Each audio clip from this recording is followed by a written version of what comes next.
In this tutorial, we will show you how to install SMS software.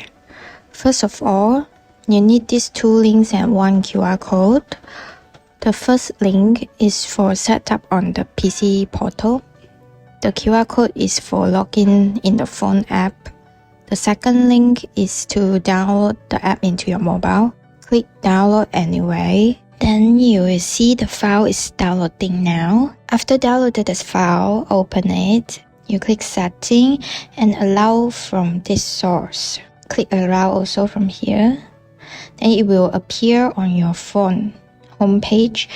Then you click allow to the phone call, media and SMS access. For sign in, you need to open the QR code on your laptop first or other device and allow the app to access your camera to scan the QR code.